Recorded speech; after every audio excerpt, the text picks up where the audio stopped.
And now I would call on Mr. Andrew Martin, Regional Support Center Coordinator for FEMA Region 2. Sir, the floor is yours. So I'd like to thank the Institute for having me today, Mr. Kakar, and my fellow panelists. It's very exciting. I'm very happy to be here. Can you hear me okay? Okay, great. So as Mr. Kakar mentioned, I work for FEMA Region 2's Regional Support Center in their risk analysis branch. And what they do is they develop something called flood insurance studies and flood insurance rate maps, something most of you may be familiar with. I'm going to talk a little bit about how that risk analysis branch assisted in the response, recovery, and the long-term recovery efforts post-Sandy. You know, and in the days leading up to the storm, you know, risk analysis does play a big role in that part of the recovery aspect as well. We need to prepare our leaders, both at the federal, state, and local levels, as to what's coming. They need to have a lot of information. From the Friday before the storm, on October 26th, I got called in. I was like literally on my way to the subway station that evening, and they said, nope, you got to get back here. And my team worked for the next, I think, 96 hours straight, developing fact sheets, data sheets for FEMA headquarters, so they understood, you know, what the flood risks were shown on the old flood insurance rate maps, and they just need to have a good understanding of what was going on and how the storm may impact folks. So after the storm, you know, we worked pretty much nonstop for, I don't know, I want to say a week and a half until power was up and people were able to get to vehicles. On November 7th, you know, roughly a week after the storm, I met with the FEMA Deputy Administrator as well as several senior FEMA officials down in Trenton, New Jersey. And we talked about what can we do, what kind of information can we provide to folks, you know, homeowners, business owners, property owners, community officials, state officials, and other federal officials to make sure that they're making smart, informed decisions about recovery and rebuilding. And ultimately, it was decided that we were going to develop something called advisory-based flood elevations. FEMA Region 2 had initiated a brand new coastal surge study several years prior. These are not quick efforts to undertake. We were 3 years into the process. It takes roughly 4 years to finalize. We had the new storm surge element completed, but we did not have wave hazard analysis, so FEMA decided to do a conservative approach to wave hazard analysis using some older methods from the 70s that were approved by the National Academy of Sciences to develop these advisory flood hazard maps so that folks, when they rebuilt, they would have a good way to rebuild at an elevation that was going to keep them safe and keep communities more resilient down the road. So if folks wanted to rebuild now as opposed to waiting, they would at least build to a level that was going to keep, you know, their homes intact the next time around. So that effort took a considerable amount of time. From the day, I think, that we said go, which was roughly mid-November, we rolled out our first maps in coastal New Jersey roughly 6 weeks later, right before Christmas holiday. And we continued to roll them out across New Jersey and New York City, Westchester County, and Rockland County over the next couple of months. One thing that FEMA did very well during that effort, something that they had not traditionally been that good at, is outreach through multi-facets. We developed a brand new web portal so that folks could get access to data very quickly and easily. We did literally hundreds of meetings, both with public officials, individual property owners. We had a public hearing kind of things. And gosh, I think I was in a meeting in Brick Township, New Jersey, where there was over 3,000 members of the public there. They had questions they wanted answers to. And while a lot of people were upset, you know, understandably so, we were able to get out good information to them, and that's the best thing that we can do in times like that. You know, and then, you know, as those maps were rolled out and we moved towards a more refined mapping of the flood risk, we've continued to have discussions in very close coordination with both New York City and the state of New Jersey, state of New York, and the federal government.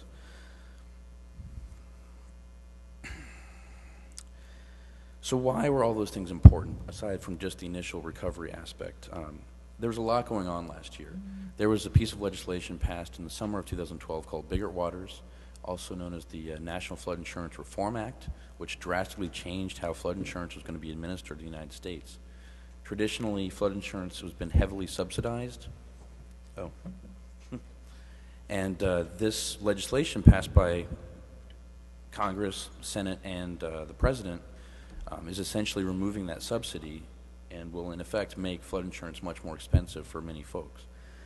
So we wanted folks to understand the impacts of not rebuilding at a higher elevation, because that could have substantial impacts on their flood insurance premiums. If folks built to higher elevations, they were also eligible for grant money in the form of something called increased cost of compliance, which allows homeowners an extra $30,000 free of charge if they have a flood insurance policy to rebuild to a higher elevation. These advisory-based flood elevations were also critical to what's called hazard mitigation grant program funding. We wanted to have the best understanding of the current flood risk, and based on certain parameters of those new updated maps, folks will be eligible for different types of funding through the hazard mitigation grant program.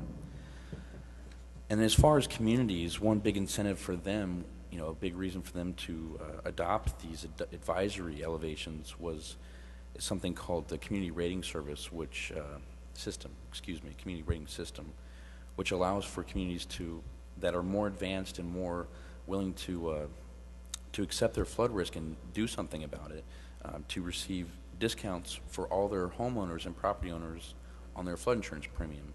And it's a system of scale. It's ranked from 1 to 10, and for every point that a community goes up in that scale, they receive a 5% discount on their flood insurance premiums, which can save a substantial amount of money. And ultimately, it all ties into FEMA's motto in the recovery effort, and that is to build safer, stronger, more resilient communities for the future.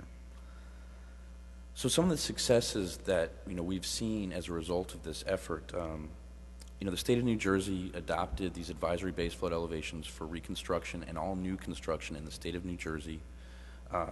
That was enormous, that was huge, and that only happened because of the close coordination with the governor's office and multiple agencies throughout the state of New Jersey and the communities. The mayor of New York City issued an executive order on January 31st of this year, not quite adopting these advisory elevations, but in effect adopting them kind of through a back door. But in essence, at the end of the day, all homes, 1 to 4 family residential structures in the city that were substantially damaged had to be rebuilt to a higher standard.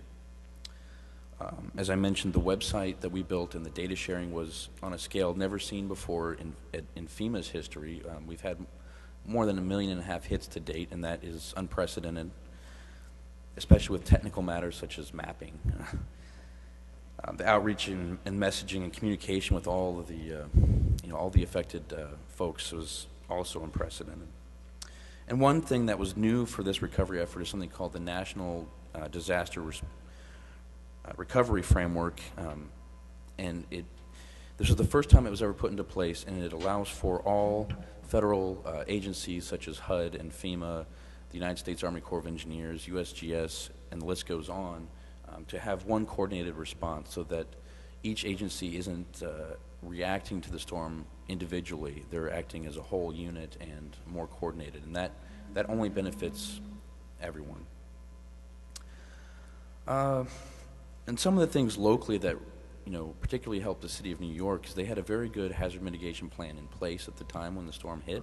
So folks knew what they needed to do, they knew how to respond, they knew where they needed to be. And then in the long-term recovery effort, just the fact that the mayor has put in place a office called the Office of Long-Term Sustainability.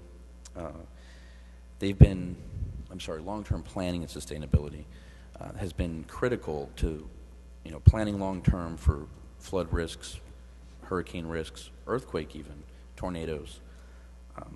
I can't thank them enough for how wonderful they've been. And in June of this year, they came out with a report called the Special Initiative Special Initiative for Response and Recovery. It is a 450-page report. It is a heavy tome, but it is a great long-term recovery framework for the city of New York. It's full of all these great project ideas on how the city is going to be more resilient in the future. And many of these projects that are listed in that report are already underway. Many of them are funded, and I'm really looking forward to seeing what comes out of that. In fact, I think tomorrow we'll start to see some of that as the HUD Rebuild by Design Challenge winners are announced, I think tomorrow. But, you know, also looking back on what we could potentially do better, you know, Dr. Chandler mentioned quite a few things, almost all of which I agree with. One thing, you know, is that coastal habitats provide excellent protection. I feel like that's not something we're necessarily looking at closely enough here in the city. One thing that is being explored extensively is the addition of dunes on open shorelines, such as in Staten Island and the Rockaways, building bigger dune fields, elevating structures, elevating mechanicals on structures that couldn't necessarily be elevated, like 30-story buildings. But the number one thing in New York City that I think can be done to make for a more resilient future is a more strict enforcement of building codes. Time after time in the response and recovery effort, we saw that homes had been built well below the established base flood elevation, and those were the homes that were unfortunately affected the most. So by enforcing those building codes, we're going to see homes that are much stronger, more resilient in the future. And some other things, you know, like making sure that our infrastructure is capable of withstanding storms, hardening our cell phone towers, providing generators to those cell phone towers. I think the lack of communication in the initial days after the event was terrifying for some people, and you know, it's something that we can step up and we can change. And again, something Dr. Chandler mentioned is promoting understanding of risks. Like he said, that people were concerned about the rain, they're concerned about the wind. Nobody understood that what storm surge is, that this max, you know, this horrible capacity for flooding that we are subject to here in New York City. And, you know, reaching out to our schools is one of the big ways that we can do that. You know, getting to folks when they're young. We don't want to scare them, but we want them to understand that these risks are real. And that, in general, that's about all I have, but I'll be happy to take your questions during our Q&A session. Again, thank you all for coming out today. I really appreciated meeting with you.